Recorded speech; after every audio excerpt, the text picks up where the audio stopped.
Hey y'all, so today we are going to be doing chapters 35 through 38 in The Great Hunt, which is the second book in the Wheel of Time series by Robert Jordan. So here we go.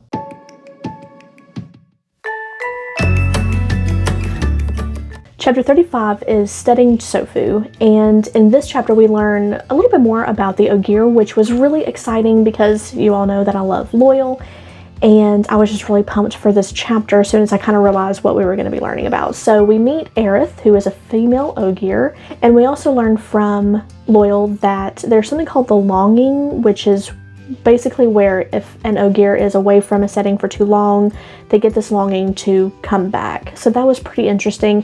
So we also know that that's probably going to play a part in Loyal's character later on down the road. There are some aggressive Aiel women there. They're aggressive toward our party anyway, and the Ogier there have to remind them that there's a pact and that everyone needs to kind of put down their weapons and just get along.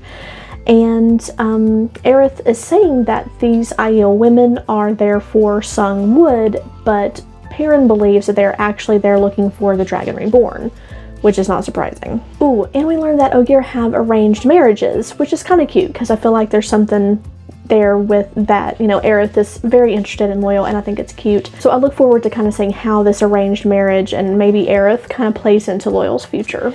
Chapter 36, Among the Elders. So in this chapter we meet Alar, who is the eldest of the eldest, and she shows a group someone named Treal who lost his mind and his soul in the ways, and even Varen says that he's empty, basically. So that was disturbing. We also see Rand basically promising Alar to return Loyal to the safety of Studying Shanghai once the weaving of the will is done.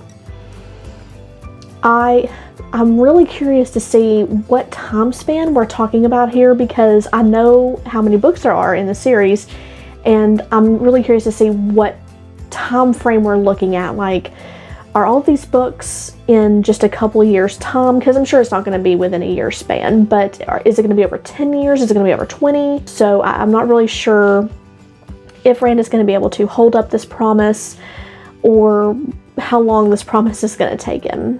Aerith also gives Loyal a flower, and Loyal keeps it.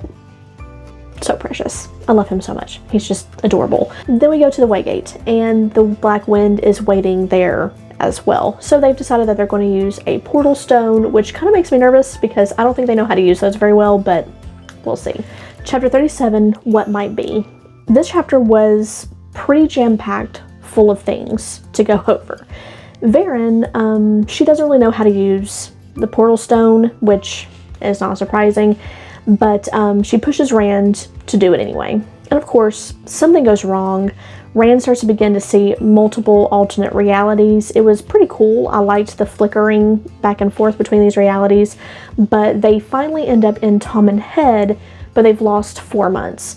At this point, Varen pisses me off because she wants to complain that Rand should let her guide him through these things, even though she didn't try to help guide him at all. It just... sometimes these women just drive me insane. She didn't try to guide him. She didn't, and then because something went wrong, now she wants to complain about it. It's infuriating, but we're just gonna move on. So we know that Matt also had some visions, and so did Perrin. Matt sees a vision where he betrays Rand, and he's pretty upset about it. Perrin doesn't want Varen to make him feel better, and he doesn't want any Aes Sedai help, so I'm kind of wondering what he saw in his visions. What is he seeing in these alternate realities, and if anything is going to come true. But you can tell that he's still very distrustful of Aes Sedai, and I don't blame him. So I want to know what he saw though. So in Rand's visions, every time he dies, he hears, "I have won again, Luce Theron," and it's very creepy. It was a very creepy part of the book. I thought it was very well done. I just love this chapter. Whew. Chapter 38, Practice.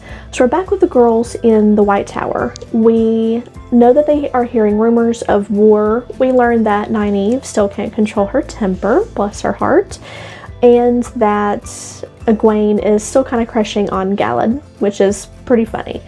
But Min, she sees that Nynaeve, Elaine, and Egwene are, or will be, in danger. She doesn't really know what kind of danger, but she knows this is coming. Leandrin comes and tells Nynaeve and Egwene that Rand is in trouble, so she is going to have Nynaeve and Egwene go with her to Tom and Head to help Rand. And of course, Elaine and Min are coming. We are not surprised, but I kind of like that they're sticking together, and I'm excited for the two groups basically to meet up there in Tom and Head, and I want to know what happens in Tom and Head. These past 8 chapters, basically, the past 2 videos that I've done, they've been pretty small, quick chapters, it feels like.